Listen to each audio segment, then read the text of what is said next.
So what are the two most important lessons that you learned from your mother about life? My mom is an extraordinary person. She's 90 and a half. So I would say that one of the lessons that I learned from my mom is that family comes first. My mom never worked a regular job after she got married and was let's say, a housewife, but she was much more than that. You know, her values, who she was, what she taught us in terms of character and being a good person and never giving up I think those are just three of the many things. And what were the most important lessons that you learned from your mother about parenting?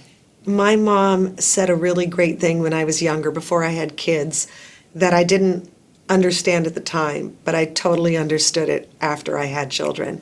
And she said, your children tell you how to be a mother. And I thought that was really true, because you have to go with the flow. You can't just always be imposing your own agenda on your kids. You have to really listen to who they are and allow them to let you be the mother they need. And as anybody with more than one child knows, just when you get used to parenting one, another one comes along to give you whiplash. Right, that's right. Completely different. They're so different. I look at that with my siblings as well. Same parents, same gene pool, completely different. What advice would you have for other women who are trying to do what we do, which is to blend motherhood and a career? It's different in different different times of your life. So when I was younger, it was about making sure that I was flexible enough to be able to travel with Tom if he was on location somewhere. And I always made sure I was home at 3:30 when they got home from school. That was just a rule.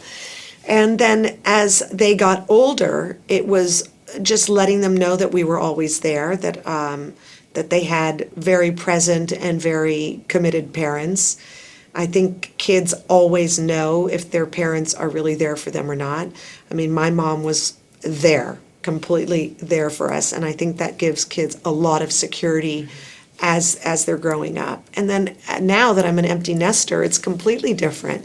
You know, they're sort of have their schedules and tell you what they need, and you kind of go, oh, okay, I'll try to work that out. All right, so now we'll take some advice about this stage of life. So what do you find yourself doing or being called on to do as a parent of older children?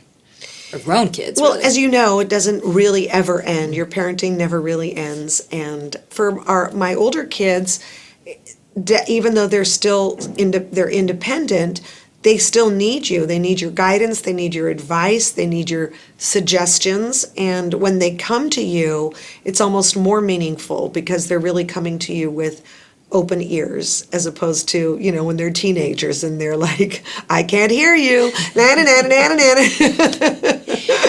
Now that you're a grandmother, do you look back even to your own mom and think, wait, there was some wisdom there, and now, as I now take on the role of grandmother? Absolutely. I remember my mom saying that you love your grandchildren. It's like a double love. You love your children and then you love your grandchildren doubly more so. And I think the reason that is because there's an extension of your lineage now that you can see. It's physical, it's in front of you, and that you can enjoy all of that love without having to be the parent and the rule enforcer and, you know, that sort of stuff. And my stepson Colin is an incredible young man, and he's an amazing father. So I've known him since he was 8, and there's nothing better than having that little girl running around. And there is such joy, as you say, in watching your children become parents. Absolutely, absolutely. And good parents, too. He's a really good dad, and I love his wife, Sam, and we're very, very blessed.